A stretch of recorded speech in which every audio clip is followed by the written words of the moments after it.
Presidency urges leaders in politics and religion to preach respect for truth. Police neutralize 20 bandits in Niger State, lose 2 officers. Well, we have enough troops here on ground to repel such attacks, and they did that very well. NDLEA arrests Anambra drug campaign, recovers over 5,000 tramadol tablets. On Good Morning Nigeria today, we shall discuss the passage of the Electoral Act Amendment Bill 2021.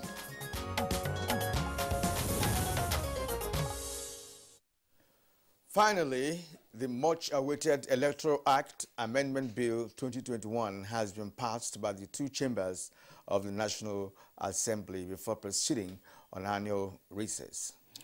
That's right, Kieran. Now, the passage certainly was characterized with so many rowdy sessions, including a walkout that was staged by members of the opposition party in the House of Representatives over certain issues described as contentious in the bill.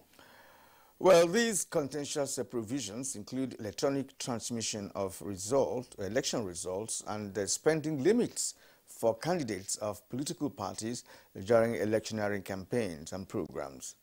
Well, in the legislation, which of course will still have to be harmonized between the 2 versions passed by the 2 chambers of the National Assembly and thereafter presidential assent, the National Assembly increased election expenses from 1 billion naira to 5 billion naira for the presidential election, and that of governorship has been jacked up from 1 billion naira, has been jacked up now to 1 billion naira, up from 200 million naira, while elections for the Senate are now 100 million naira, House of Representatives to spend no more than 70 million naira, while State of Assembly candidates now have a ceiling of 30 million naira. Kieran? Yeah. Well, I don't know what to think about that, but it's better. Well, that means that before you step into politics, you have to, of course, wear your pocket. I have a large war chest. Exactly. Well, leaders of the National Assembly said that they are all interested in the credibility of the nation's electoral process. Hence, they are concerned about electronic transmission of results, considering expert comment on the state of internet penetration in the country.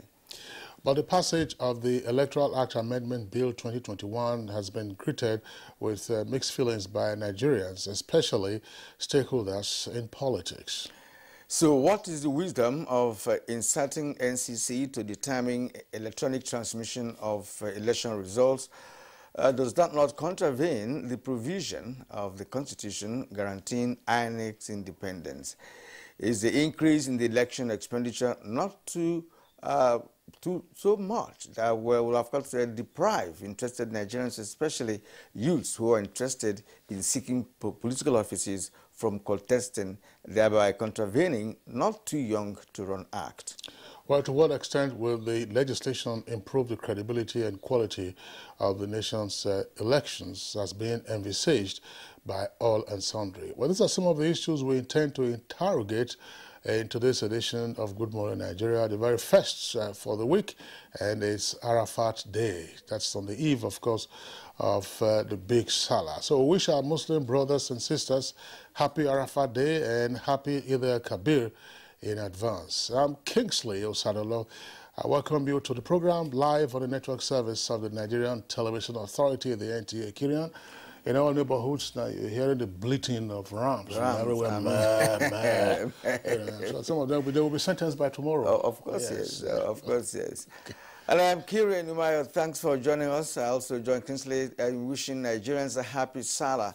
And as usual, we shall bring you some of our complimentary segments in the course of today's package of Good Morning Nigeria. For now, here is our colleague, Nolene Ebelame, with the Good Morning News highlights. Good morning, Nolene. Good morning, Kieran and Kingsley, and complement of the season Nigeria. Here is the news. President Muhammadu Buhari is expected to inaugurate the first integrated farm estate established by the National Agricultural Land Development Authority, NALDA, this morning in Daura, Katsina State. Hamza Musa Makarfi reports that it is part of the federal government's drive towards engaging young Nigerians to achieve agricultural mechanization and food security. The integrated farm estate in Suduje community outskirts of Daura town comprises animal husbandry, crop farming areas, processing and packaging plants, storage, clinics, residential area, school, training centers, as well as administrative facility. Similar estates are to be replicated in other geopolitical zones of the country. The presidency has formally reacted to the statement credited to Bishop Hassan Matthew Kuka castigating Nigeria before the United States Congress, describing it as unfortunate and disappointing. Senior Special Assistant to the President on Media and Publicity, Garba Shehu, in a release accused the clergyman of incredible falsehood in his desperate attempt at sowing seeds of discord and strife among Nigerians. It says his suggestion that investment in infrastructure between Nigeria and Niger is wasteful and biased when a similar infrastructure project between Lagos and Benin has revolutionized the two neighboring economies. The bishop's assertion that only Christian schools are being targeted by bandits or terrorists is also not supported by the facts on ground, as victims of crime, kidnapping, banditry and terrorism cut across all strata of the society. The presidential spokesperson also faulted the clergyman's position that the Buhari administration is doing nothing to address header farmer disturbances. It says so far only this government has put forward the first and singular plan in nearly a century to address the challenges, a fact recognized by international NGOs. The statement also insists that time has come for the nation and its people to define evil as evil and never allow their religious differences to divide them. It advised leaders in politics and religion to preach respect for truth. Information and Culture Minister Lai Mohammed has described as ridiculous attempts to defraud Nigeria in the process of repatriating the nation's looted artifacts. The minister expressed his displeasure when responding to questions during a media briefing with journalists in Lagos. It is the interest of the guy, of the gentleman from the Belgian, who is holding on to our artifacts. It's money. He wants $5 million for it because he wants to value it, at an auction house in London. And when he got the price, he was so excited, not knowing that the Metropolitan Police would intervene. Under the 1970 UNESCO Convention, that any illicit trafficking of artifacts, we have to claim. And talking security now, 2 policemen and about 20 bandits have reportedly lost their lives following an attack launched on the camp of Operation Puff Adder by bandits at the premises of a primary school in Kundu, Rafi local government area of Niger State. The state governor, Abubakar Sani Bello, who visited the scene of the incident, commended the security personnel for promptly repelling the attack by bandits. I assure you that the security forces did their best. They responded very well, and I think I'm quite impressed with the response so far. Well, we have enough troops here on ground to repel such attacks, and they did that very well. We shall review the situation, the architecture of the area in terms of security. Meanwhile, the Inspector General of Police, Usman Alkali Baba, has assured Nigerians of sustained efforts to improving public safety and security across the country. A statement by the Force PRO, the IGP, directs commissioners of police in all the states of the Federation and the FCT, as well as their supervisory assistant inspectors general of police, to beef up security ahead of the Eid al-Kabir celebration to prevent any unpleasant situation in their areas of responsibility during and after the celebration. As the IGP felicitates with the Muslims, he warns the personnel deployed to be professional and mindful of the fundamental rights of the citizens and discharge their responsibilities with all sense of decorum. Talking safety now, the Corps Marshal of Federal Road Safety Corps, Dr. Boboye Oyeyemi, has directed commanding officers across the country to intensify special operations targeting driver's license operating without valid driver's license and reckless drivers to restore sanity on the highways. In a statement, the Corps Marshal, who expressed worry over the continuing incidents of fatal crashes caused by speed violations, said perpetrators will be subjected to the fullest sanctions provided by law to serve as deterrent to others. The Corps Marshal therefore warned drivers to ensure that henceforth they operate with their valid documents, especially the driver's license and vehicle papers, to avoid having their vehicles impounded.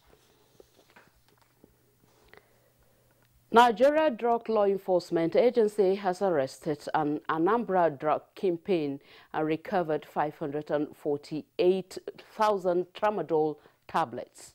The suspect was arrested with the drugs packaged as Tramadol, weighing 302,500 kilograms, recovered from his warehouse at Maryland Estate in Oyi local government area of the state.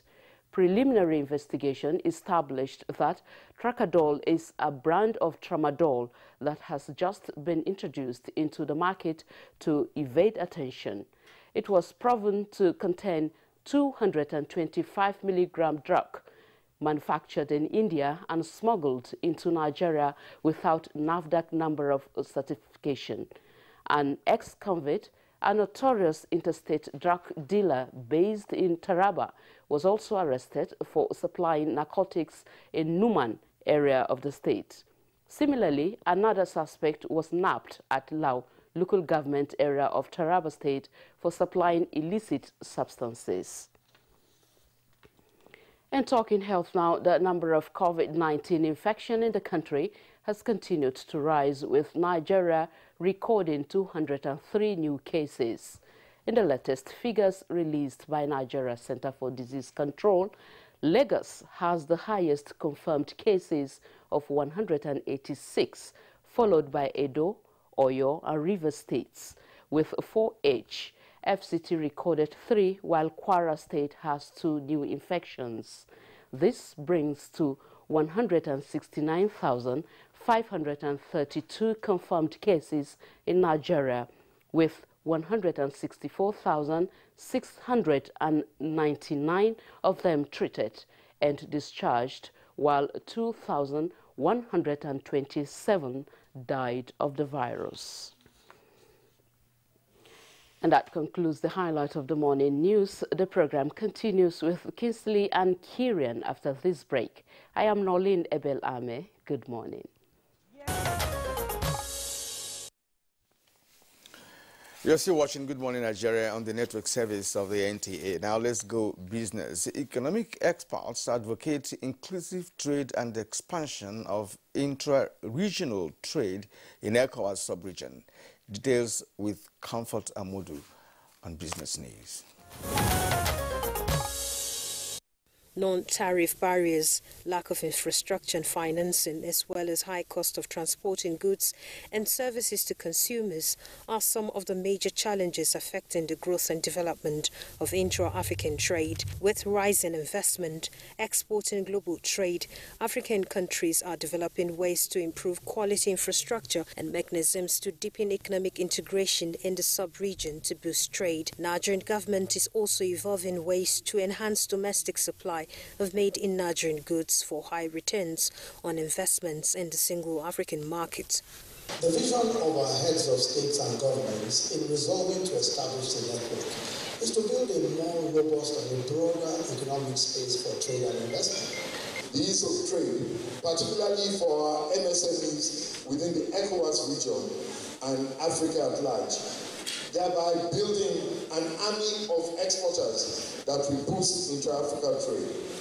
Director General of the World Trade Organization, Dr. Ngozi Okonjo-Iweala, says it is pertinent to lower the cost of transporting goods and services to increase goods and services, to increase the premium on regional intra-African trade. The costs associated with moving goods from the factory gate to the final consumer. This would raise the productive capacity of African economies, ultimately reducing real debt burdens, while helping build regional value chains and increasing the global competitiveness of firms on the continent. She also calls on African countries to drive inclusive trade to enable the continent get value from the free trade agreement. With Business News, Comfort Amodu.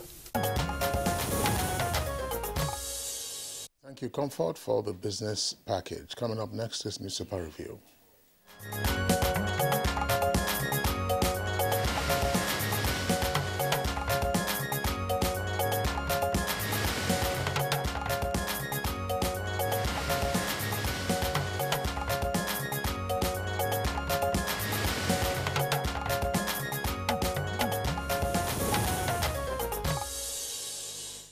Bayo Tebi is here with us in the studio. Bayo, good morning and welcome. Thank you, Kerry, and good morning. Good morning, Kinsley. Good morning, Nigeria. Bayo, good to see you. Okay, well, let's begin by taking a look at the front page of Leadership newspaper. Leadership from below the nameplate, concerns over non-insurance for money agents amid insecurity. And then the lead story comes with a kicker, e-transmission of election results. CSOs and lawyers chide National Assembly for neglecting will of Nigerians. That story is in greater detail on page 4, but there are two riders to that headline, three riders. Let's say, engage in wide consultation on next line of action. It's a shame we are still debating electoral fraud in Nigeria. That's according to lawyers. And Senate President defends lawmakers' action. And below the photograph there on the front page, you have the following headlines. Assault. CCT chairman sues Senate, Lawan, AGF, and others. AGF is Attorney General of the Federation. Bandits kill 15 policemen in Zamfara and Niger.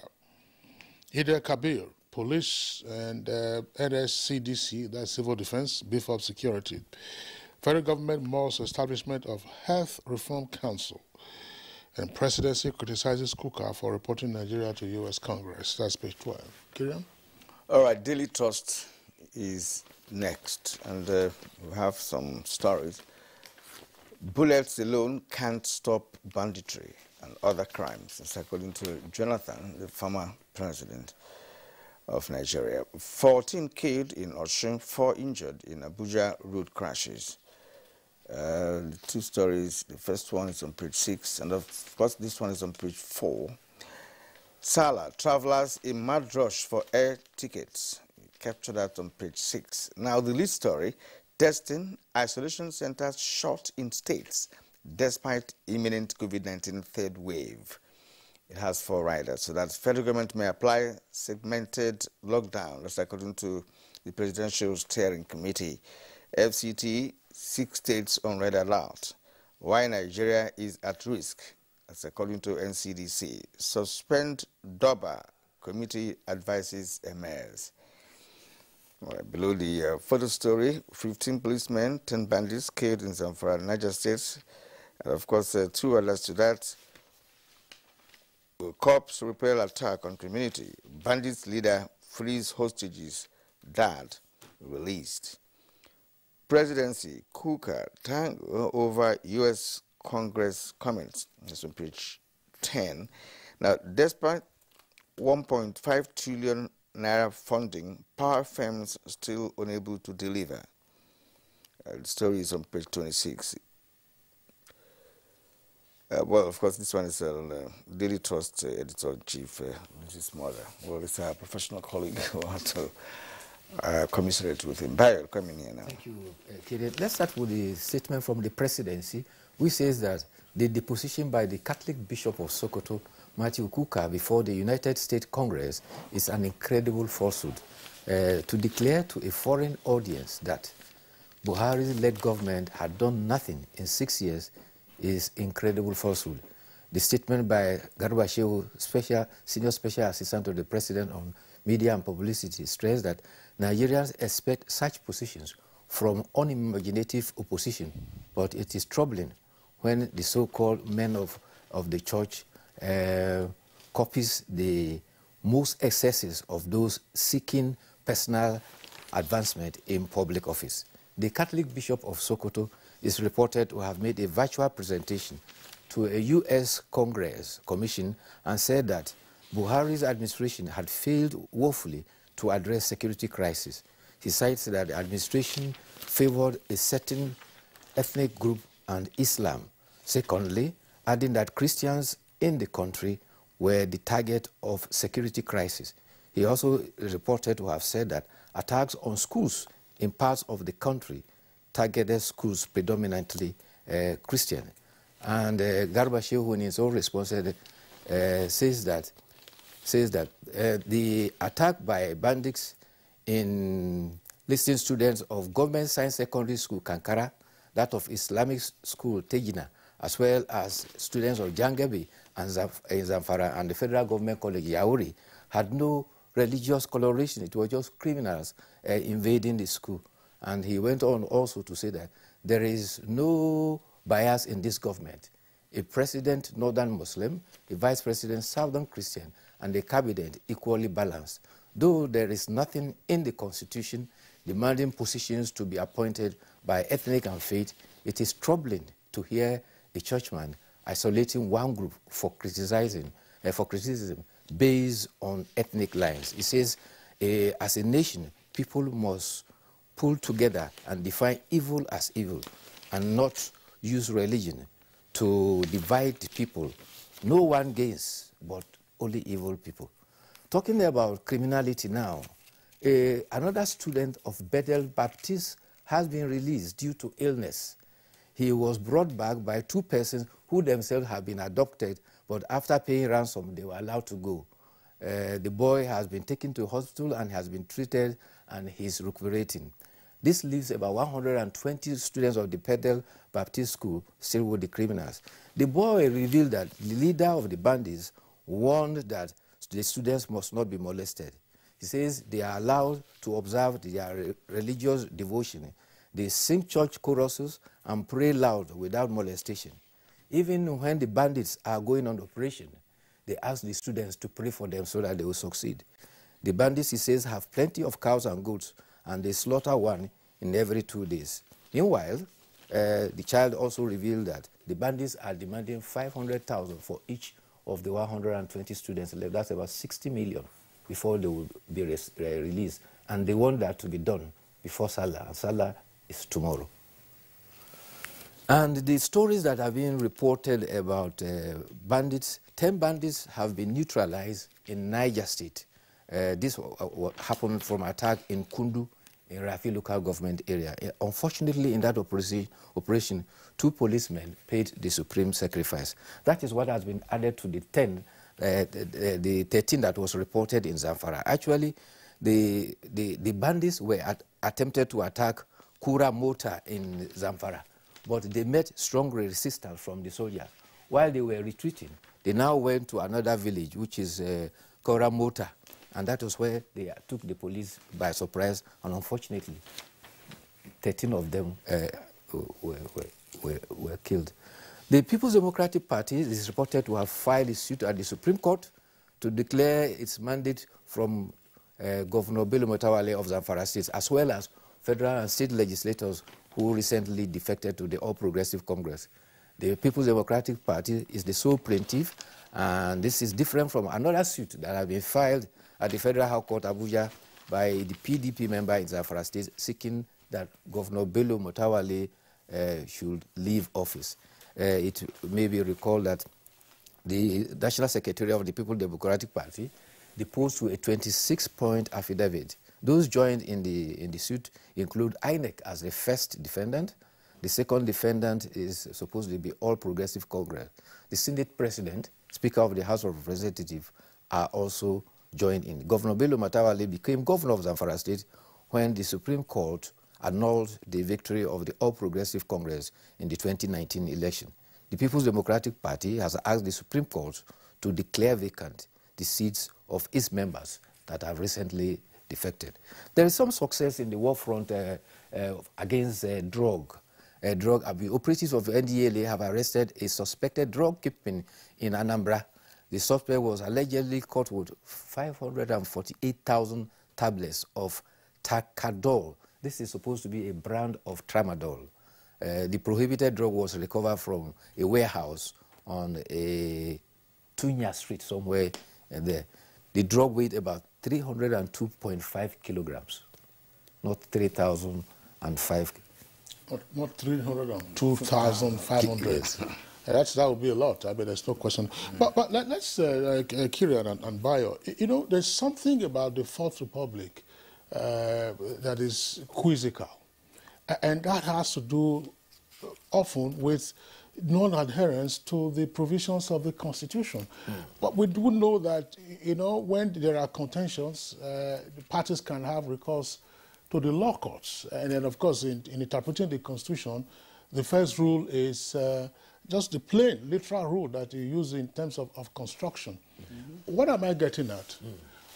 Why is it that, despite the provisions in the Constitution, we see politicians who have been elected, say, into the National Assembly or the State House of Assembly or even governors, and have sworn to defend the Constitution, jumping ship?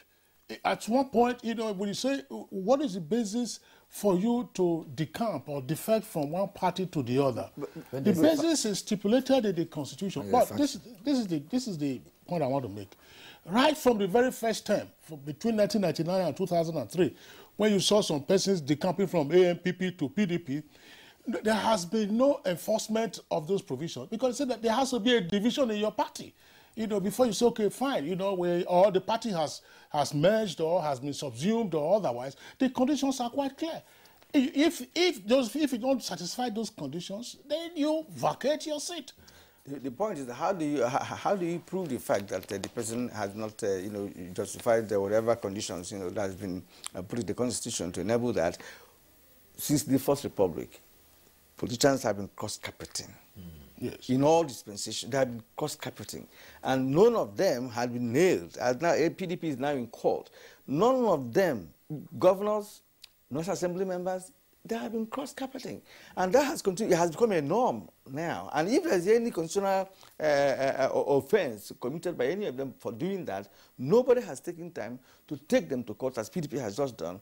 And even in cases where such cases were taken to court, they didn't get a good result. Well, it is just crying foul for foul's sake, in the sense that most often than not, the majority party in power, whether it was PDP yesterday and APC now, when they gain, the idea of decamping becomes a joke because they are benefiting from it. Precisely. That is just it.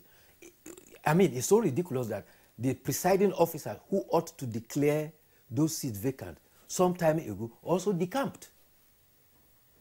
Anyway, let's talk about the former president. It's a very serious issue. The Speaker of House of Representatives decamped at some point. That's the point I'm making. That is the point I'm making. Who ought to declare the seat of somebody who had jumped vacant? It's not exactly correct that there has been no litigation on this matter in the past. There have been some. I've been trying to search. I did some piece on this about 20 years ago. Has gotten judgment. Kira, just wait. No, there have been decisions. I'm just trying to recall. About 20 years ago, there was a piece that I wrote. It had to do with even governors decamping. When those conditions stipulated for, say, decamping for lawmakers have not been satisfied, the argument was that, there are no such provisions restraining governors from decamping. But when you extrapolate and you interrogate the issue, what would be the basis for decamping? It is just so convenient that, look, when you are the gainer, you say, no, I mean, it's not politics. Yes. When you are the loser, then you start crying foul. But the Constitution suffers. When you gain, they say it's freedom of association. When they lose, they say now the mandate that brought you to, you have abandoned the mandate, therefore you should vacate it. Let's go to the suggestion made by the former president, Goodluck Ebele Jonathan. He says bullets and force alone cannot help us submerge criminality. And in this context, he is suggesting that in tackling crime, we should consider crime and criminology. It requires top quality programs of government and technology. He cites a very critical example. In fact, he was speaking at the birthday ceremony, and he said the celebrant was born 50 years that day. And that day he was born was the day the first armed robber was executed. But up to today, armed robbery is still with us. Well, that's a good suggestion, he made. But, he was once a president in this country, and we had criminality during that period. As a matter of fact, Boko Haram actually, swelled up during that period in terms of their reach and their activities. So, well, if because we are now in a new dispensation, that of course the suggestions he made could be useful to the current administration to fight banditry, that would be fine. But no, for what I said, even Kingsley, would also mean that you don't just use force, but you also perhaps negotiation or amnesty or what have you, because I'm thinking of the other areas he felt that could be used, apart from technology, like he mentioned. Yeah, well, I think that I mean, the details I have not read about what the former president said. What one can assume is, look, kinetic force alone will not suffice. Kinetic force. You will need to tackle poverty. You will need to tackle illiteracy. You will also need to deal with issues around orientation or reorientation of persons, and then just the wanton love for money's sake, and so on and so forth. The fact that we are an extravagant set of people and so on and all that, create jobs for people. All of that is going on, but it's just the pace. And then we also, another former president had equally drawn attention to what we have always discussed on Good Morning Nigeria, that we have to worry about the size of our population. Our economy is not growing fast enough to meet with the rate of population growth in the country. We keep bragging that we are 200-something million XYZ. What is our GDP? What level of productivity do we have? How much wealth do we generate to satisfy these 200 billion plus persons? Exactly, you are right there. But my concern, Bayo, is the fact that the people who are making suggestions now, we are once in power. These things don't happen overnight. It goes with planning. Properly and well-articulated program of development, a plan that must be executed into the letter. So that is just the problem. If they had done that in the past, by now, the present administration would have been consolidating on that or improving on that, as the case may be. So this is so, they're not bad, if you ask me. But then the possibility of making that work now is what is not... The latest alarm is on COVID-19. Yeah, Delta, yes. we discussed that. We discussed it on Good Morning Nigeria on Friday. Good. Bayo, thanks a lot for the reminder. Delta is ravaging, then you have to be careful. Bayo, we appreciate your being around. Baka the Salah in advance. Thank you. All right, it's Good Morning Nigeria, live on the network service of the NTA. We're taking a short break now. When we return, we get ahead with our conversation segment.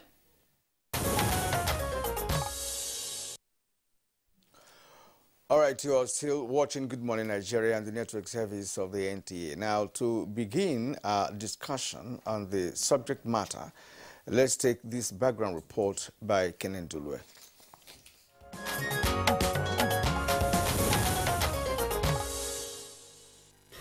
Every 4 years, Nigeria spends billions of naira to conduct elections for various elective positions in the country, from presidential, governorship, national and state assemblies, as well as the FCT area councils. All these elections are mostly characterized by various forms of irregularities, in some cases ranging from ballot box snatching, rigging, and manipulation of results and electoral materials. With the anomalies that have defined the nation's electoral system, the need to improve the integrity and credibility of the process has been a burning issue in recent times. The introduction of the Electoral Act Repeal and Reenactment Bill in the National Assembly was intended to solve a plethora of issues peculiar to Nigeria's polity, such as cost of election spending, party democracy, and the introduction of technology in the electoral process. Efforts to amend the 2010 Electoral Act were unsuccessful, hence the reintroduction of the bill in the 9th National Assembly. In line with the pledge of the National Assembly, the bill passed last week after both chambers adopted the reports of their various committees that worked on the piece of legislation. The deliberations in both chambers were characterized with rowdy sessions and even a staged walkout at the House of Representatives. If that is the case, that they have carried it and waiting for us to do a rescission, because it was never carried. So the issue of rescission no, sir. will not even arise. I will advise that we will leave the chamber. We are not part of it. The bill, among other things, has enshrined the use of card reader in the electoral process, increased campaign spending by candidates. For instance, presidential candidates shall not exceed 5 billion naira, 1 billion for governorship, 100 million for senatorial, and 70 million for House of Representatives. Clause 52, subsection 3 of the bill, which dealt with mode of transmission of results, was contentious during the consideration of the bill. A bill for an act to amend the Electoral Act number 6, 2010, and for other matters connected therewith 2021, third reading taken, and the bill is hereby passed. Distinguished colleagues, let me thank all of us for this devotion, commitment, and dedication and diligence, in particularly considering the amendment to the Electoral Act 2010. We have gone through probably the most rigorous process we ever had. We had at a point had to go through a division, but that is democracy. No hard feelings. We have passed the electoral amendment. We have the controversial section 52. For clarity, we have left it as provided by the committee as it came, which is to allow INEC to determine whatever they want to do. But I believe that we've all been better informed by NCC that came and answered very critical questions. And I use this opportunity to talk to the people out there as well. We all want electronic transmission. Clearly, we all want electronic transmission. But based on the information that we have just received from the experts, it's not as easy as it sounds. We must get our electoral process right. And that's what we seek to do. When the time has come, when they've had when they have full coverage, we can come back here and amend the law. Barring any unforeseen issues, it is expected that the president will give his assent to the Electoral Act Amendment Bill in good time. Guests on Good Morning Nigeria will be speaking on issues around this bill.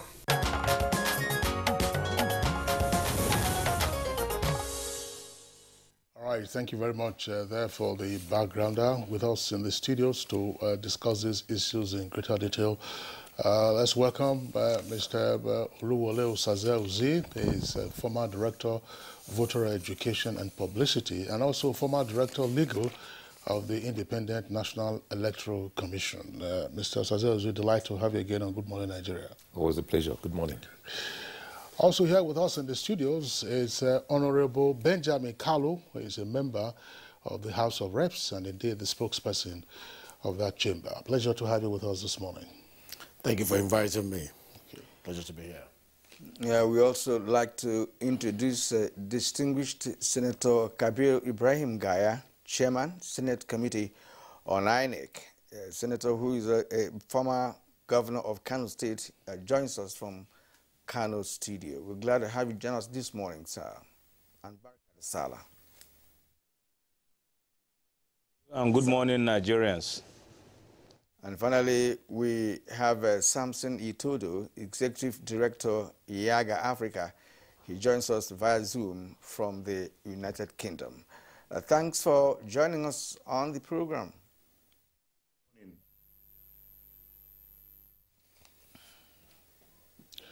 All right, gentlemen, once again, our pleasure to have you join us, both Honorable Benjamin Kalu here in the Abuja studios and distinguished Senator Kabir Gaya in our Kano Network Center. I would like to appreciate you both. Whenever we ask you to join us in conversations and you are within reach, obviously you honor our invitation. We know that you've had to wake up pretty early, but thanks regardless for being here this morning. Now, what we do know is that there's some controversy over some provisions in the Electoral Act Amendment Bill that has been passed now by the two chambers of the National Assembly. But certainly there are other areas of the preceding law which have now been amended and transformed into what will be the Electoral Act 2021 if the President gives his assent. Can we begin first by just taking a look at what has been inserted into the new electoral law, still in the making, as it were? And the question goes first to distinguished Senator Kabir Gaya before we start talking about whether you will transmit electronically or otherwise.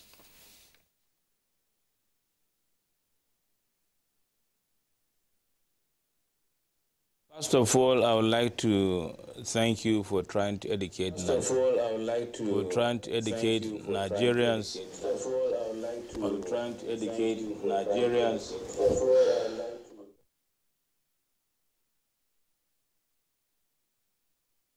I really appreciate being here today, this morning, to discuss these issues.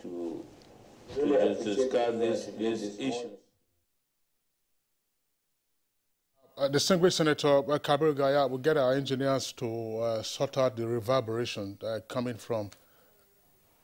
Has it been sorted out, Director?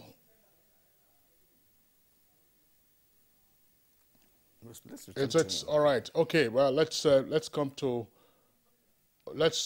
back to our Abuja studios, and just as well, Honorable Benjamin Kalu is here. Honorable Kalu, tell us, I mean, what is remarkably different now in terms of the Electoral Act that has been amended and which we're all looking forward to, minus the contentious aspect, which we'll spend time on.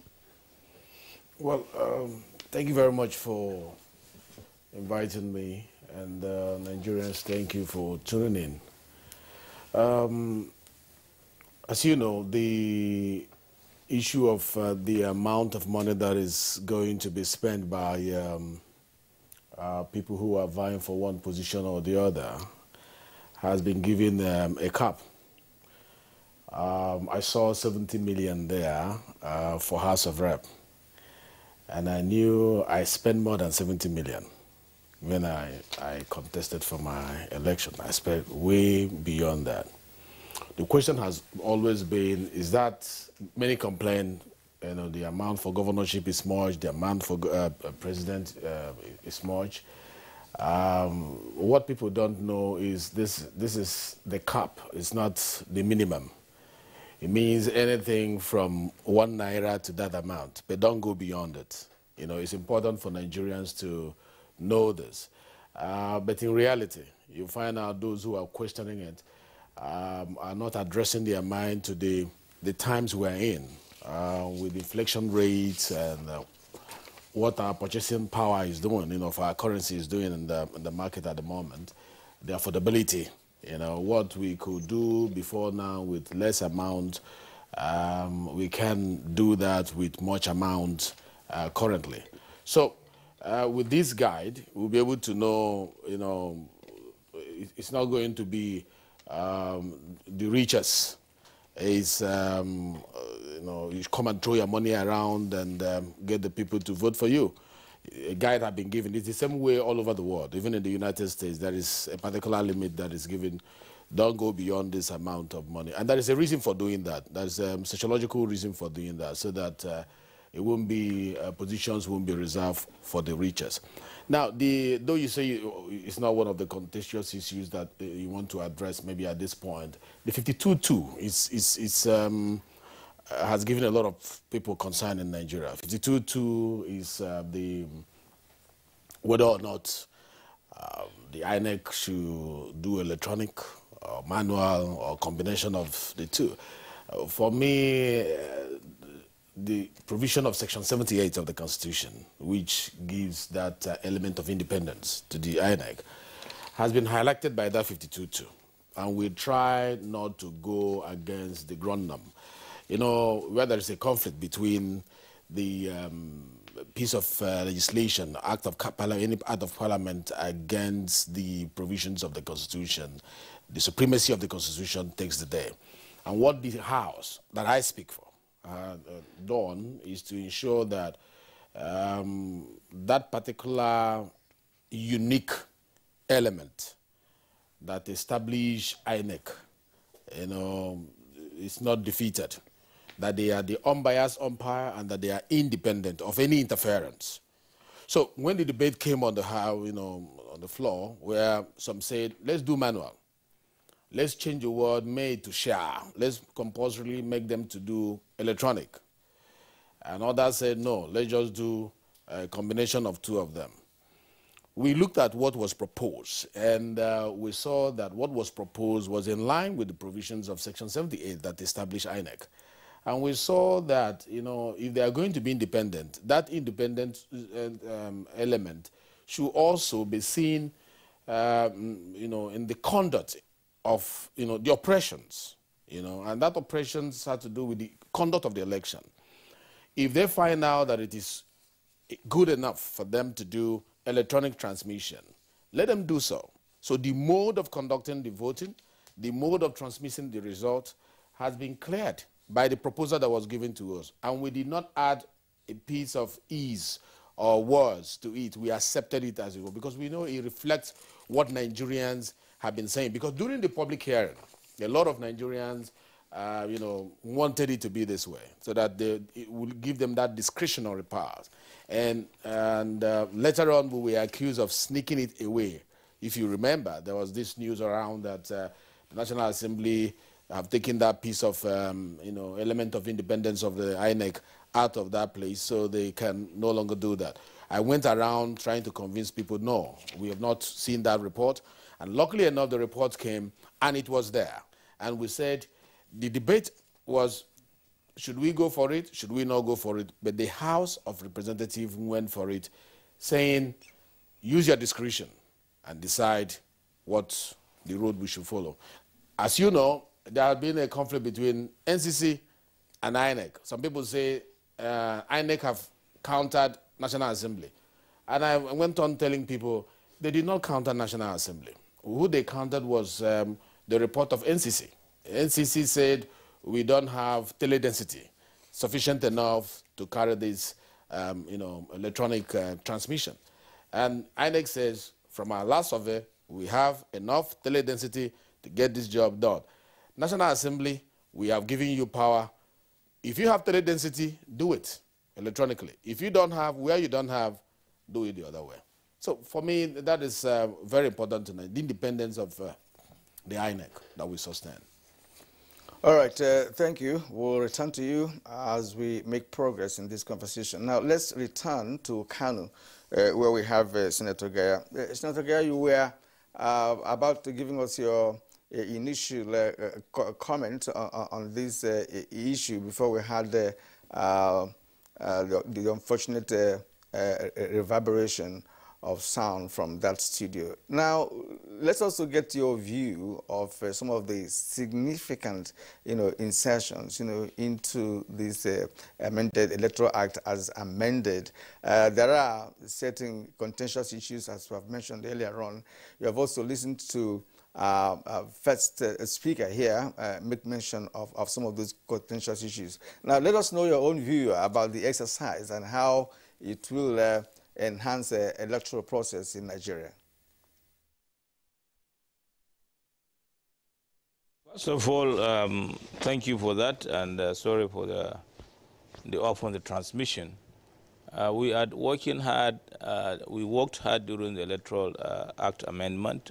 First of all, we had committee meetings when the bill was referred to our committee for discussions on areas of observation. Secondly, we went also for a retreat in Lagos for about two or 3 days to with all the stakeholders that we can invite.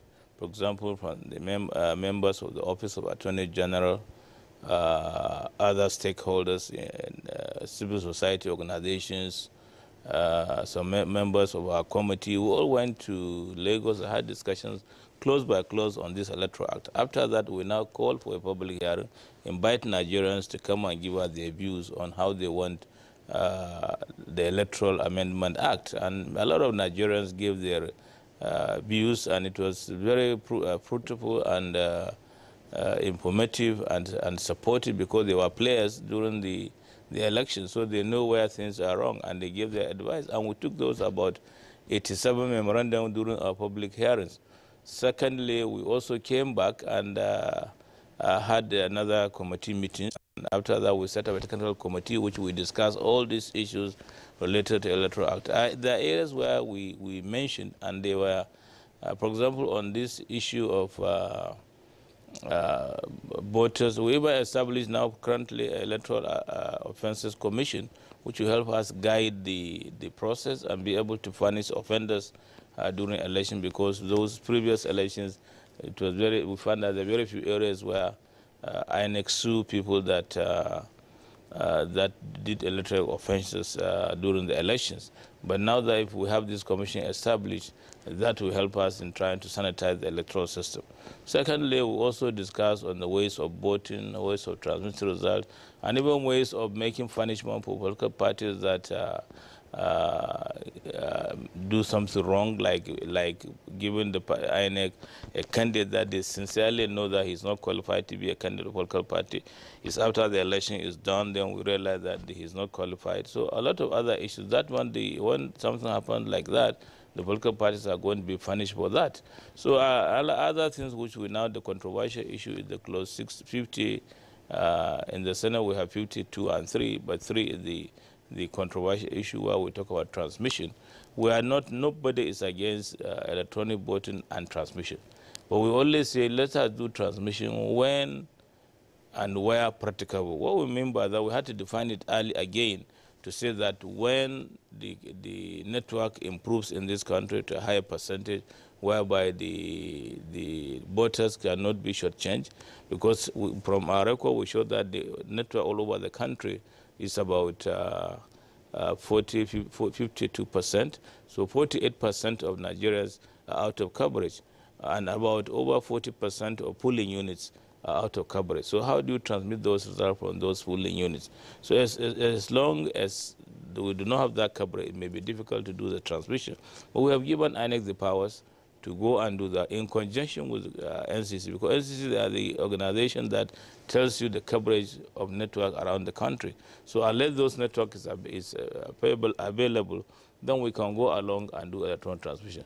And you find that even some countries around the world, the European countries, Germany, Italy, France, and others, all of these countries, they don't do electronic voting. They do things manually, and they don't have problem with that. But I know that in Nigeria here, maybe if we go where we said that we should go into electronic voting, is to cut down on issues of rigging and other vote buying and vote manipulation and so on. But even in the case of transmission, we also have problems. We might be able to get the process being hacked in such a way that from the beginning or during the process of transmission, the system can be hacked and be able to change the result. We found that some countries all over, first developing nations or the developed nations like United States, Russia, and other countries, they had problems during elections whereby they found that there were accusations that another country has been accused for hacking the process of the election. So if that is happening in like United States, why can't it happen in Nigeria? So they really, what we try to do is really to give Nigeria the best electoral act which can be guided, which can be used for the next election. And I'm sure it's going to sanitize the election and be able to give us a better, satisfied, free, credible elections in this country. All right, distinguished Senator Gaya, thank you very much. But there is an issue that we're coming back to the studios for clarification, because we touched on this a couple of weeks ago when we were still on the issue of Electoral Act Amendment Bill. And incidentally, both Oluwole Osaze-Ozi and Sam Itodo were on the panel of discussants on that occasion. I'm coming first to Oluwole Osaze-Ozi before we talk about, from your perspective, what you consider new in the bill. There is this conflation of electronic voting and electronic transmission of results. Now, listening to the distinguished senator, one gets the impression of the apparent conflation. That's to say, the synonymous use of electronic voting and electronic transmission of results, and it also brings in the whole idea of the potential of results or elections or votes being hacked either by internal or external agents. You spoke about this the other time. I would like you again to re-emphasize this for the benefit of our viewers. What is electronic voting and what is electronic transmission of the results of voting in an election? Thank you, Kingsley. Elections, as we say, is a process, and there are different components to it, starting from when you compile the register, on election day, you accredit people to ensure that only those whose names are on the register are allowed to vote in that particular constituency, and then the voting, which is balloting, indicating your choice. And then there's the transmission, collation and transmission of the results until it's finally declared. So when we talk of electronic voting, what comes to mind often is that process of choosing. But it's technology, electronic, all through the process. And from my understanding of the bill, I had the privilege of seeing the report of the committee initially before it was submitted, and they have introduced technology in terms of accreditation using the card reader or any other technological device. So that is the first stage, accreditation, and then the smart card reader is used to ascertain that that person is really the owner of that card. And then there's electronic voting, indicating your choice of party A, party B, or candidates X or Y, that.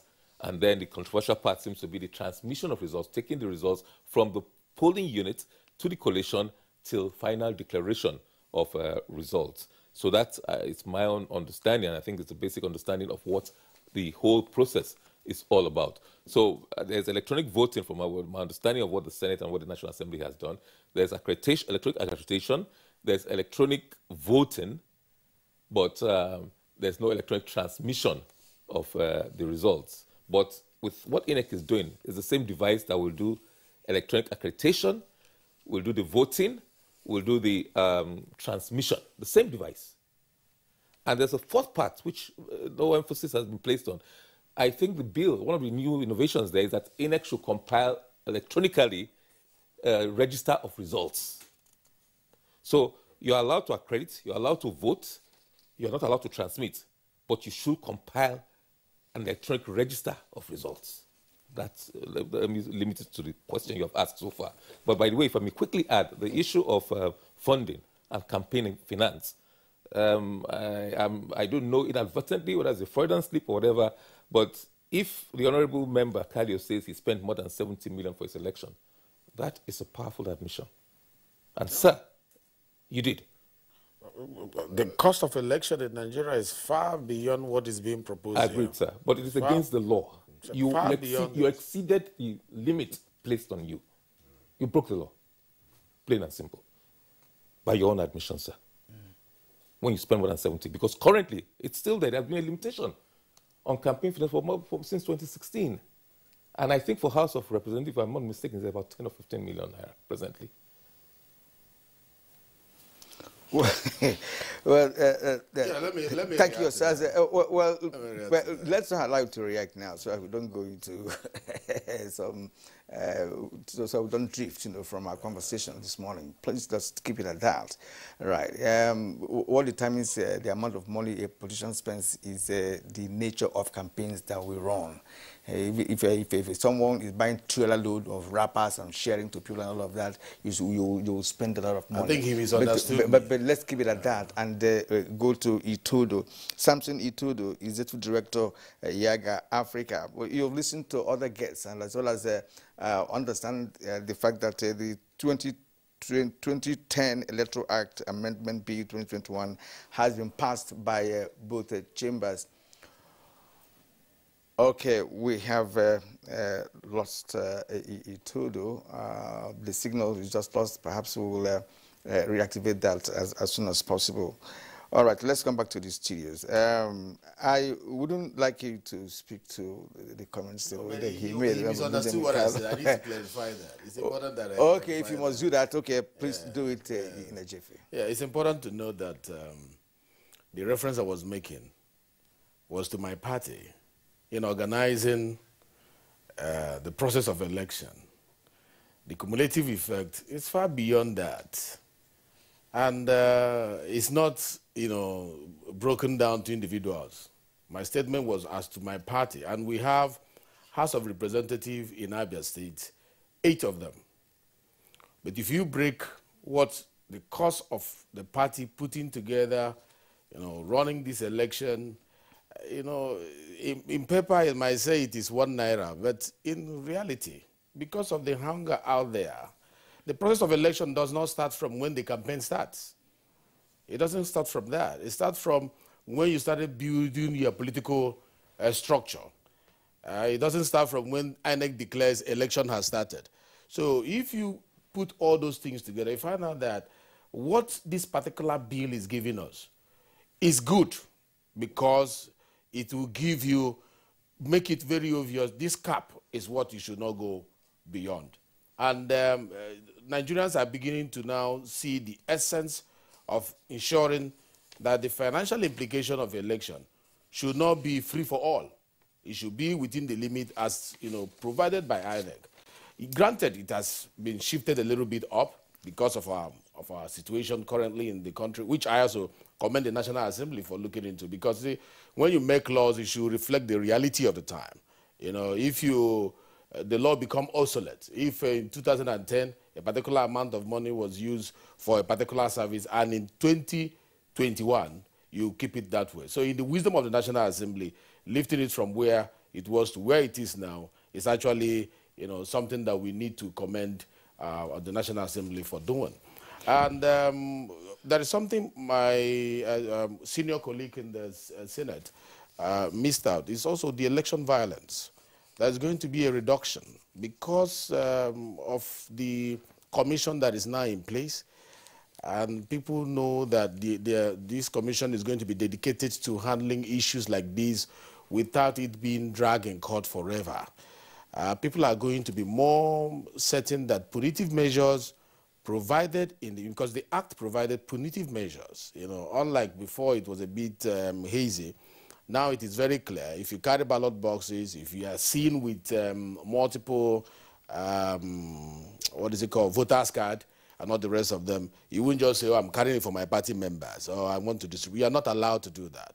So, and the punitive measure for that have been specified by this bill that is going to become an act. So when, it defined the offenses. The benefit of this bill is that it defined the various electoral offenses to the letter, so that this is an offense. I'm not going into that troubled waters, So that's one of the benefits of this bill. I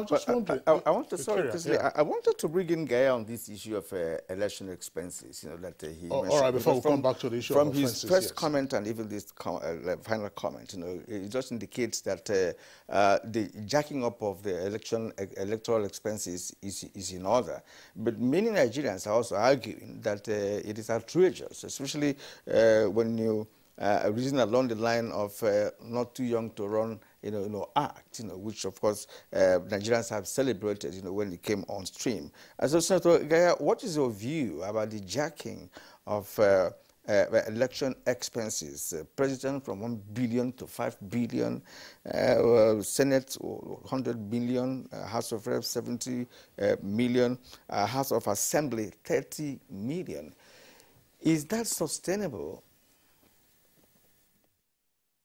Well, why we do this bill and propose those kind of amount is really to, people say they spend much more than that, but we would like to reduce it to reduce playing money politics. It's unfortunate if we now say we are putting 10 billion for president or 15 billion for presidential election. You find that people where we just pass this bill of 2 young to run may not have that money to run for presidential election, or even for governorship election, or even for senatorial or House of Rep member election. So therefore, the amount we are putting is make sure that we encourage people to say that we are not putting much into money politics, because money politics in Nigeria is really dangerous for the governance of this administration, because anybody that put in so much money to win election, it means he's just investing like a company, that as long as he spends that money, once he become elected, he now will find a way of recovering his money, not working for the people.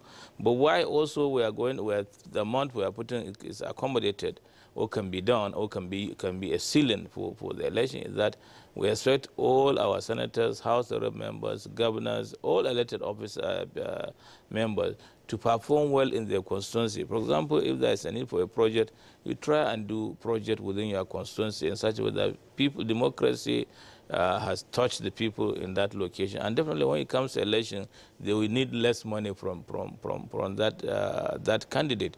So, for example, in my own senatorial area, I spend less when it comes to general election, because during general election, I have touched so many villages in my constituency, either borehole or classroom block or health center or whatever, to assist the suffering those people, or even water supply to assist the people in that location. So when it comes to election, they say, oh, this is the guy that has given us this, and that in my constituency or in my village, so therefore we are going to support it. So all these things, we are trying to make sure that we spend less during election, and that will help us greatly.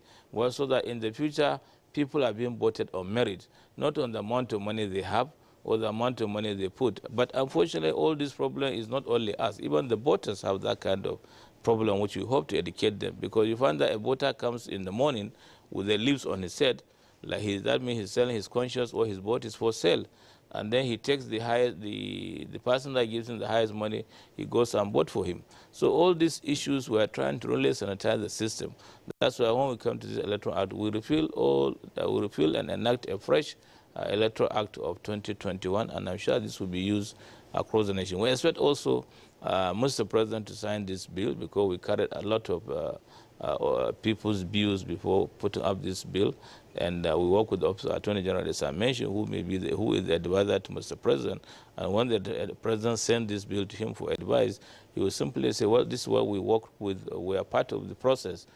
So therefore, Mr. President, you can sign this bill, and it takes effect. And that's why we try to finish this bill within this year, because we don't want to do it close to election, like the last bill passed in 2019. It was very close to election, and that's why the President refused to sign those bills, because it is too close to election. So all this process we are doing, we have been in this arena for long, and we know what it takes, the process for the election. So the best thing is that we are putting our experience based on how many years we have been on the electoral process or elections process in Nigeria, and that what are the problems we saw, and what will be the solutions to those problems we saw. I appreciated what the honorable member has mentioned.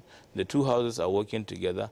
Even if there are slight differences in our bill, we will now call for a committee to sit down and compare the differences and come out with a better solution to those problems, so that we can speak with one voice, and that we will have one bill going out to the presidency for signing.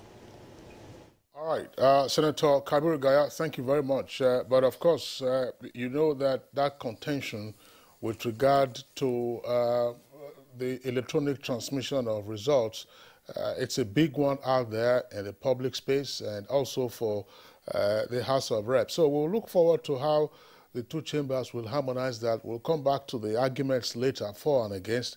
Already, Benjamin Kalu, the honorable member of the House of Reps, has indicated why the House adopted the provision that they took, namely having regard to synchronizing the provisions of Section 52 sub 3, I believe, and Section 78 of the Constitution. Sami Todo, sorry, you've been in abeyance for a while. At some point we lost you, but let's now get your initial salvo, as it were, with regard to what, in your opinion, is new and therefore heartwarming in the provisions, and what you might consider to be worrisome. Well, thank you very much, and good morning to everyone. The bill as passed by the National Assembly last week, does contain, provisions that will lead to fundamental reform of our electoral process. And I can highlight a few. First, we look at the amendment regarding that strengthens the financial independence of INEC. And so based on the current bill that was passed, INEC is expected to get its funding for elections 1 year before the date of an election. And this cures the mischief created by the current, or the lacuna in the current electoral law that doesn't stipulate the timelines for funding, for the release of funding for INEC. And you know how we ran into problems in the 2019 elections due to the delay in the release of funds for the Electoral Commission. One other amendment in this bill is with respect to timelines. This current bill overhauls timelines for critical or key electoral activities. For instance, if the bill is signed into law by the president, political parties will now have to conduct early primaries, because the bill provides that 180 days to the day of an election, parties are expected to submit their list of candidates. And so if it passes and the president, or if it's the president assents to it, by August of 2022, all political parties would have submitted their final list of candidates to the Independent National Electoral Commission. And that gives INEC about 6 months, to plan logistics ahead of the 2023 elections that is scheduled for the 18th of February. Tied to the issue of timelines is also the commencement of campaigns. The current law provides that campaigns will start 90 days to the date of an election.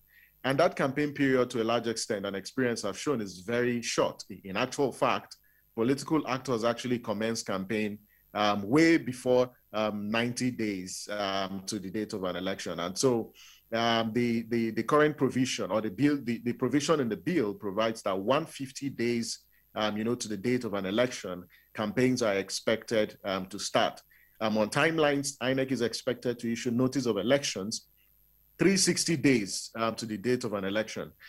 One other unique thing about this current bill is the redefinition of overvoting. The current Electoral Act provides that overvoting shall be determined when the number of total votes cast in an election is over and above the number of registered voters.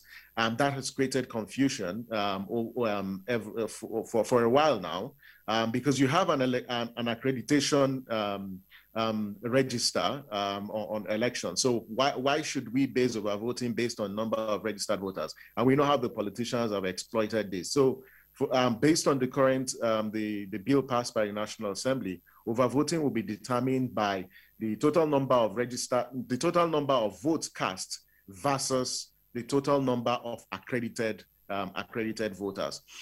There are also, amendments in the bill with respect to, the power of INEC to review results declared, or declarations and returns made by polling officials, where they're done in controversial circumstances. And this is one of the critical issues that citizens spoke against during the period that there was some mutilations or insertions in the reports of the committee. And we're glad to see that both chambers passed that provision, excuse me, that confers INEC with the power to review declarations and returns made where they are made in contravention of INEC's guidelines or the law, or where they are made under duress. I think that that's a progressive provision that would, address how politicians have exploited Section 68 of the current law to circumvent elections. There are other, amendments in the bill that we can actually look at. But if you look at what are the pitfalls, I think the first pitfall that we find in the current bill that was passed is the one on electronic transmission of results. And I just want to urge the distinguished senator who is the chair of the INEC committee I think that your colleagues in the Senate, in the interest of democracy, in the interest of constitutionalism, should adopt the position taken by the House, which is adopting the proposal by the committee, because how the Senate voted, or the votes of the Senate in particular to subsection 3, is an aberration of the Constitution.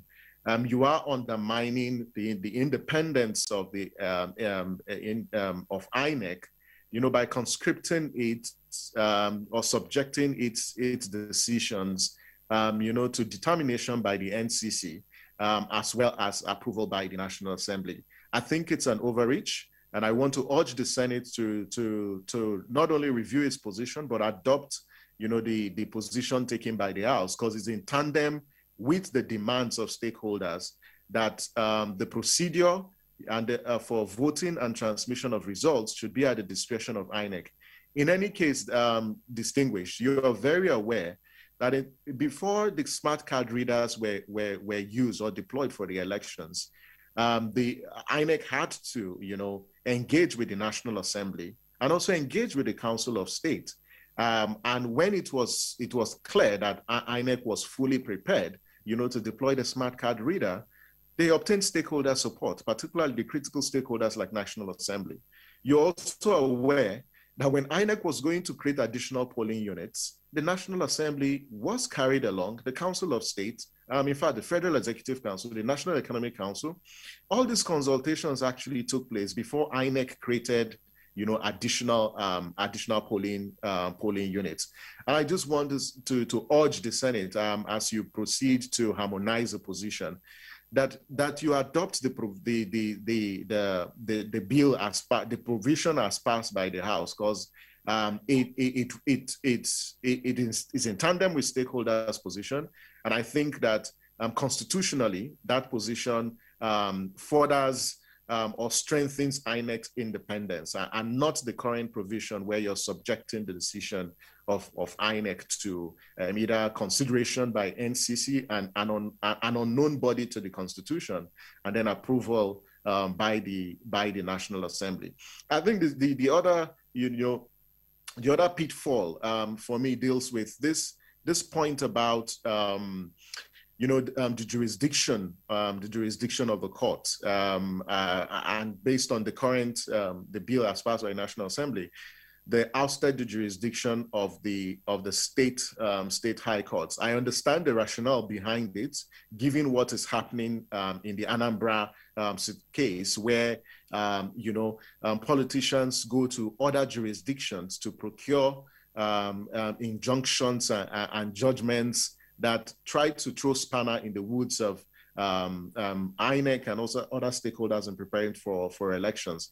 I know that will be contested, because if you ask the jurisdiction of state high courts in a case where both the federal high court and the state high courts have coordinate jurisdiction, I'm sure we'd expect some legal challenges from the state. And so again, that's something that we need to consider. But I understand the rationale, behind ousting the jurisdiction of the state high court for pre-election matters. I think the last point that needs to be made is with respect to time. And I'm very worried, and perhaps we might get assurances from the distinguished senator as well as the Honorable Kalu on what do they see as the possible timelines for concluding this process, because we are way behind time. If INEC is expected to issue notice 360 days before elections, it means by February of 2022, the notice of elections is meant to be issued, and that ushers in the commencement of party primaries. So if the National Assembly has gone on recess and it's expected to be back in September, before the harmonization, and then it goes to the president to transmit, we may be concluding these processes by November. And we know for sure that the National Assembly will be busy with the Appropriation Act. INEC itself also needs to budget for 2023. Because the 2022 budget will contain, some of the procurements or budget items that will be required for 2023. If the act is not concluded it will impact on INEC's preparation, even though it's gone on recess, will accelerate this process, of constituting a harmonization or conference committee to clear and harmonize some of the positions adopted by both chambers of the National Assembly. Samson Itodo, thank you very much indeed. He touched on so many issues and raised some very valid points with respect to this conversation. But we'll have to revisit some of that when we return from this short break, especially the two members of National Assembly we have here in the studio and that of Kano will be able to dissect some of the issues that you raised. This is Good Morning Nigeria on the network service of the NTA. We'll take a short break now. When we come back, the conversation continues. All right, you're welcome back, and it's still Good Morning Nigeria, live on the network service of the Nigerian Television Authority. Before we bring in again the two lawmakers, the member of the House of Reps and the Senator, to speak on some of the aspects that Itodo already indicated, let's get the views of Osaze Uzi, who's also a lawyer, as we have indicated. Osaze, you see, there are a number of new areas, apparently, obviously, intended to cure some of the defects in the existing piece of legislation, either arising from judicial pronouncement or the shared difficulty that the electoral umpire had in conducting elections, or for that matter, stakeholders even understanding what was going on. Itodo had, highlighted some of this. You may wish to speak to some of those aspects, fine. But one critical area I would like you to also touch on has to do with the ceiling on campaign financing. Senator Gaya already mentioned that, look, there is a potential, this is not self-incriminating, a potential for a bypass, to say that if you woo your constituents well before the formal kickoff electioneering, you spend less. But still, you spend money, even in wooing. So what would be cured by having this cap on, say, presidential election, 5 billion, governorship election, 1 billion, senator, 100 million, and House of Reps, 70 million? Is it not possible to bypass this and therefore, as it were, just frustrate the original intent of the lawmaker?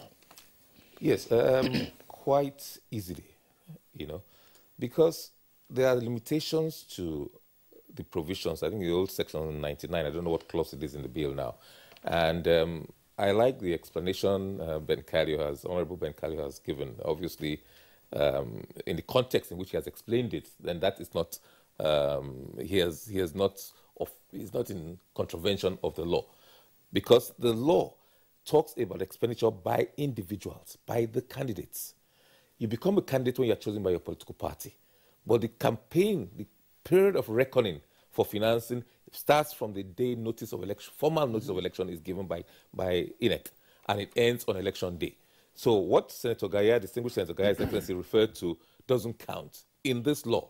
Whether it should or it shouldn't, this is the time to address that. But for now, with the old law, 2016 law, and the present bill, all the pre-nomination expenditure does not count. All the expenditure up to the date INEC issues notice does not count.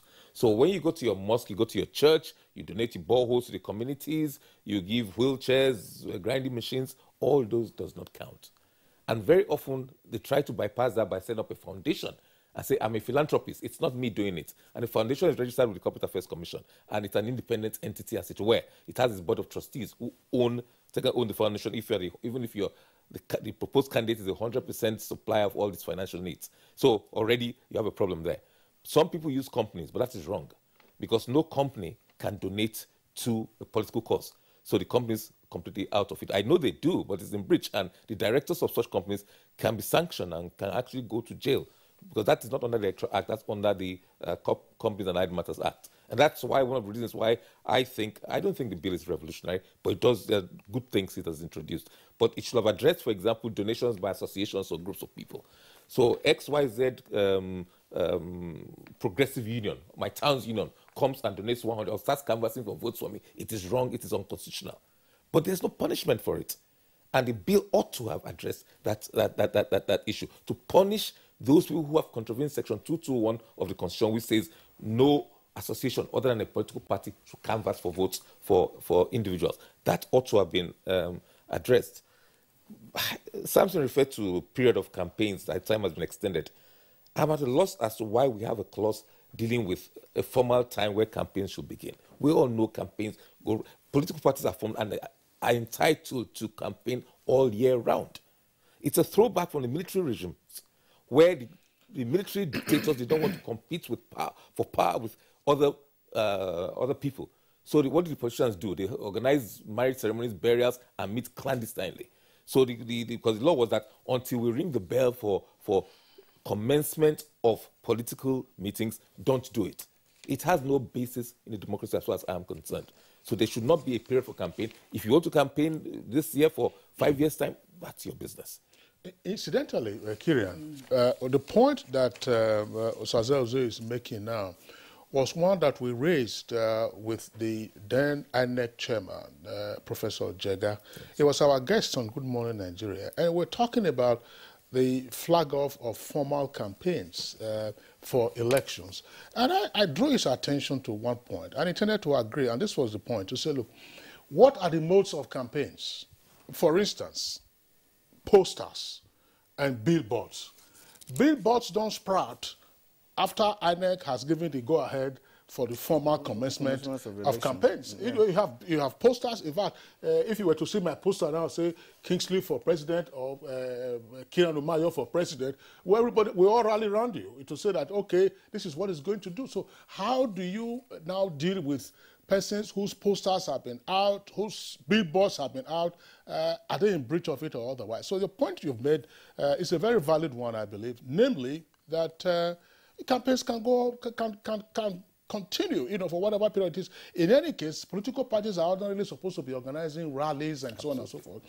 And potential candidates find themselves speaking at such rallies, articulating their views and positions of their parties. Kirian? Yeah, but if a political party starts campaign or does campaign all year round, and when INEC specifies a period of time within which one should campaign before election, the expenses of the previous one engagement of the political party before the stipulation for elections to commence, is it part of the electoral expenses that you consider to be legitimate?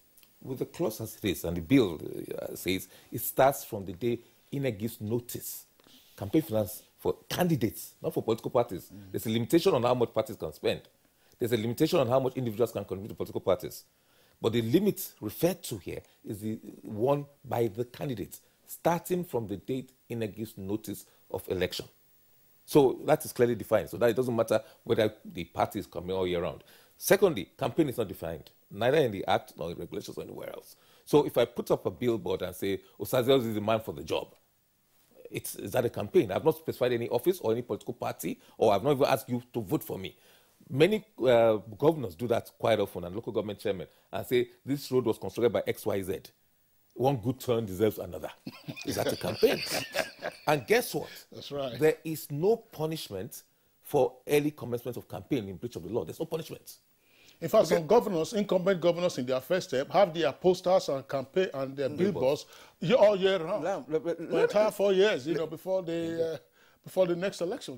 Let me ask you this, Barrister. The bill favors the establishment of INEC offices in the FCT, in the states and local government area. The Constitution has established that. Now, yes. To what extent would that also, ensure efficiency on the part of INEC in the discharge of its responsibilities? Oh, INEC is a national body. It's everywhere. It's not a federal, it's a national body. That's why it's even national. It's not even a federal commission. It's owned by Nigerians. It's a national body. And the Constitution requires it to have offices in all local governments. And it does have offices, notwithstanding the fact that so many have been destroyed and burnt. But it still has a presence there. INEC now took it a step forward. Now has presence in every ward, almost 10,000, 800 and something wards, by recruiting what they call regional area officers. In other words, ward area officers. So they have a presence, and these people are expected to know their localities and be in touch with their localities all year round. So its efficiency will depend on how its tentacles reach out to the grassroots. That's important.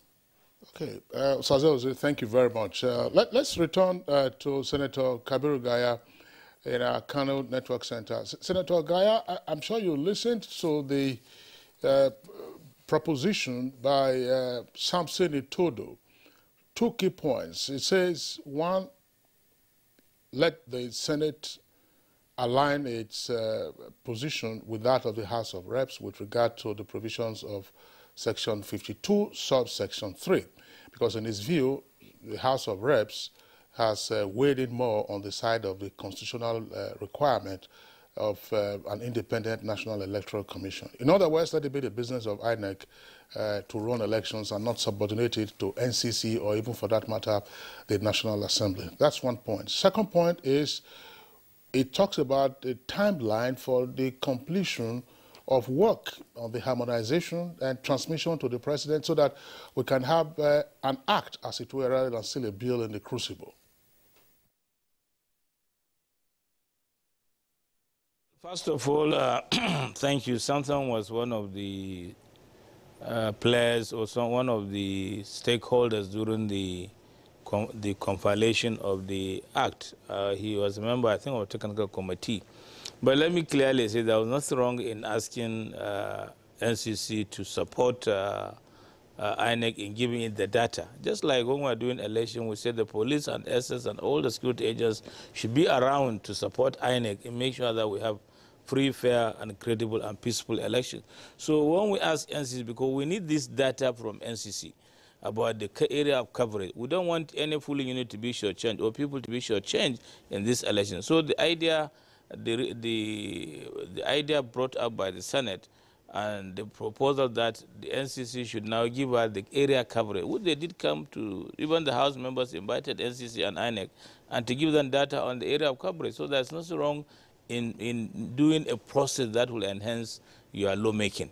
And this is helping us to enhance our lawmaking. But when it comes to compromise between the House and the Senate, we certainly resolve ourselves to which area is better. Depends on what we, the members of the National Assembly, agreed together when it comes to compromise. And I'm sure we'll come up with a solution to that, to those problems. And I believe because anytime we have compromise, certainly at the end of it, we come with one voice, and that is what is needed in the National Assembly.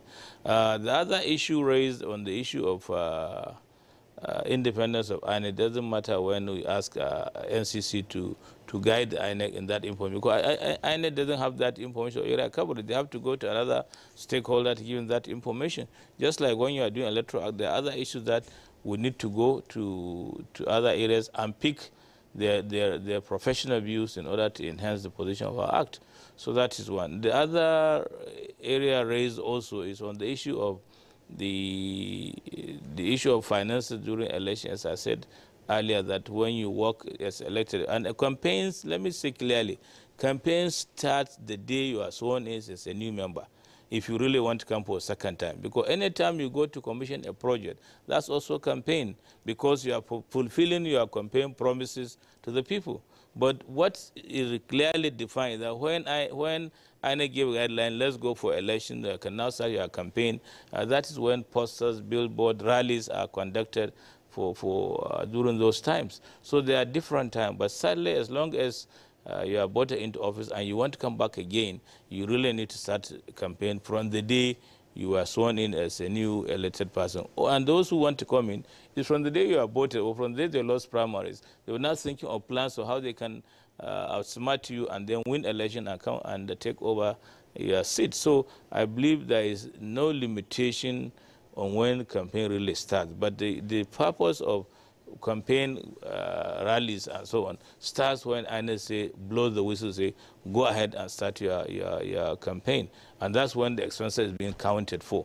But if by the day I was sworn in for the last 3 years, for example, or 2 years plus, I've been going around to my constituencies and I'm spending money in trying to move to that areas, and then also give poverty alleviations, other empowerments and so on. All those things, when I go to those villages, at least people receive me and we talk, we meet, and we discuss issues. And even when we're doing constitution review, we go to our constituency, ask people, tell us what do they want to be put in the constitution for based on their interest and their concern. So I believe the day we win an election, the day, the following day, or even on that day, you start campaigning for the next term. All right, sir. There's a follow-up on one item, which you have already deliberated on, and that has to do with INEC, subjecting INEC's, part of INEC's responsibility to the scrutiny of NCC. Now, you said you had information from NCC on the issue of coverage in Nigeria.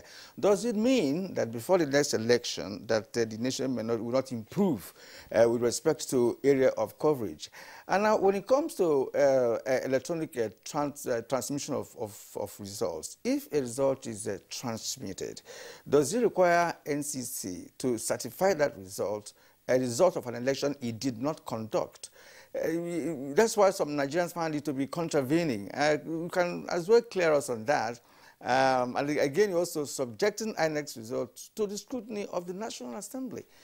So is it not worrisome? That's why Nigerians are kicking against your deliberation on that issue. Maybe, sorry, you got it mixed up. We didn't say NCC should certify or support certify INEC's work. We didn't say that. We said NCC should give us data. Let us tell us how many polling booths in the country we have are under network. That means there is services in those areas. And that could be determined. INEC will give them, these are the areas of my polling booths across the country, and which areas do they have network facilities that we can transmit the result. And secondly, maybe people should understand how this voting machine should be. The electronic voting is a machine that you can use it even if at that location has no network, because it gives you the data based on, because you have been charged with the battery or whatever. It will now show you the symbols of your political parties, and you press the button you choose. And at the end of the voting at that time, at the ward level, at the polling units level, then the officer will now press the button, and the summary result of all the political parties in that location or that where election went through, the result will come out and on a piece of paper, and there's a space for every agent to sign. So what we're saying that paper, that result of the election at ward level is going to be carried to the next polling units. So it's not transmission. We're saying it is just like manual. You do transmission electronic voting, and the machine will have that records for there forever. And anytime you want to refer it, you can refer it. But taking a paper to the next collation center, signed by agents, which means confirming that that is the result at that polling unit. That's what the machine will do. But when you talk about transmission, then you may have to equip the machine on transmitting. But what our fear on transmission is that you cannot do transmission at locations where there is no network services. So what we're saying is let the network improve. Then you can vote and transmit at that location. Then the issue he raised on giving powers or subjecting powers of INEC to NCC. NCC is not going to supervise our election. NCC is only to let us know that this is the area we have coverage, and they are going to inform and support INEC so that those areas that they have coverage are being maintained by the vendors in those locations, so that during elections we can be able to transmit, to guide the INEC in its own activities, like having a network in those locations, maybe at the local government headquarters. But when you go down to the villages, you find that they don't have network. See, in my area, I have many places, many villages, many polling stations, they don't have network at all. And when we go there, we cannot be able to even use our phone to call anybody in that location. So because that's are areas where there is no network. Even in Abuja, you go to some locations, you don't have network. Maybe in Lagos, you may have network in about 90 or 90-something%. But when you come down to Sokoto, Zamfara, Kebbi, you may not have that kind of services like they have in Lagos. So I believe that unless the situations equalize and that there is a balance in network facilities, I think it may not be fair to Nigerians to do electronic transmission, because some of the polling units, you cannot do transmission in those locations, which means some areas do electronic, some areas you do manual. And that is a different system of election in the whole country. So I believe we'll have uniform process of election in every part of Nigeria, which could be satisfied by Nigerians. I mean, Nigerians can be happy that, yes, this thing we're doing well. I remember when we brought the issue of card reader, most of us in the National Assembly at that time, we rejected the card reader because we are scared how it's going to work. But when INEC came to the National Assembly, explained to us how this card reader works, we accepted. And the card. And you are still. Okay, distinguished Senator Kabir Gaya, is I mean you've gained altitude and it's more interesting now, but we're pressed for time. We have the benefit of the presence of Osaze Uzi with us. I mean, he retired from INEC as a director. He was in charge of legal as well as voter education and publicity. Some of the issues that you have raised, I think that he has some points with regard to the experience of INEC in conducting elections as well as the independence, which now appears threatened by having recourse to NCC or even National Assembly before INEC can take a decision. Yes, thank you. INEC is a body established by the 1999 Constitution, as amended, Section 153 established INEC. NCC is not a body established by the Constitution. So in that sense, it's an inferior body to INEC. And Section 78, which earlier referred to, of the Constitution, gives INEC the power to conduct, supervise, undertake all elections listed. Now, it's wrong to subordinate a constitutional body to a non-constitutional body. That's number one. Number two, in the spirit of consultations, which Senator Gaya, distinguished Senator Gaya referred to, INEC consulted with, worked with NCC, worked with Nigerian ComSat, another government agency. Now, NCC told INEC that time that they had 92% 2G and 3G coverage, 2G, 3G, 4G, in the country. So I'm surprised at these figures that are now being bandied around. 92% coverage. Out of the 129,713 polling units, only about 8,000 were not covered by network. Now, I went to the site of the NCC. MTN, by the way, says they have 88.8% coverage. Now, there's a plan. There's a plan by the NCC and by Government Ministry of Communications. It's on the NCC website, and they claim they achieved almost 75% coverage, network coverage of 3G, which can take all data. That's in the NCC website now. Go there. In the plan 2020 to 2025, they reviewed the earlier plan and said they had 75% 3G coverage, which should be enough to transmit everything. And in any case, every ward in this country, almost 10,000, has network. Every ward in this country has network. Again, go to NCC and confirm. And if there's no network, eventually when you get to a coverage area, within 30 minutes drive, the network will drop, the results will drop. So all that does not really work. But the Senate President was arguing at the weekend that if you do electronic transmission of results, there was a possibility of disenfranchising 50% of potential voters. The thing is just having a better understanding of how it works, then will help the lawmakers. I'm happy you have cleared this issue now. And again, currently, INEC has even said that they have the capacity to transmit results electronically. INEC was invited on Friday, but they stood them down. And that is the kind of information that we have given. It was stood down and invited all the NCC. Okay, let's begin, Honorable Benjamin Kalu, now on some technical issues with respect to the harmonization of decisions of both houses. Thank you very much. First of all, I want to thank the great senior colleague here, I'm also a lawyer, who had expressed his acceptance of my explanation. Owing to the misunderstanding before, it was as if I was indicted myself. Thank you very much for understanding that. I have a little problem with some of the issues you raised. One of them had to do with campaign. I agree that campaign in a good democracy is expected to run year in, year out. But there's a difference between marketing yourself and electioneering campaign. And why some of us in the parliament were a bit hesitant with not giving, that free dump for you to do campaign from beginning to the end of a tenure of a particular government is because there is need for cohesion. There is need for loyalty in a government. If you have a campaign running against a government that just came in, there'll be a lot of distraction. The cohesion in the space would not be there. But you can market yourself. It doesn't have to be electioneering. And also when the senator mentioned the project, commissioning, and all the rest of them, those are representative function. You ought to do all those things, and through town hall meetings, let your people know about what you're doing. You could call that marketing. To name it electioneering campaign at that point, I have an issue with that. Now, on the issue of harmonization, Nigerians should know that this is a piece of legislation that is still going from one stage to the other.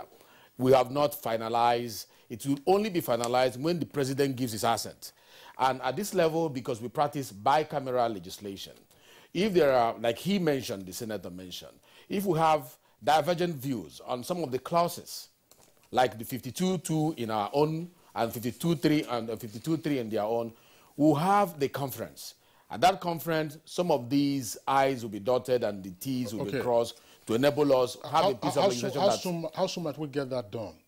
Yeah, that's a question that Itudo asks. And you see, though we're on vacation now, but I know there's an understanding between the leadership of both chambers to be able to come in if there's an emergency to consider this. We may not wait till the end of 2 months. There might be need for us to have emergency, conferencing for us to be able to tie some of these Honorable things out. Benjamin Kalu, we're running out of time. We do appreciate your being with us. House of Reps spokesperson, thank you for being part of our conversation today. Senator Kabiru Gaya, Chairman, Senate Committee on INEC, we appreciate you from our Kano Network Center.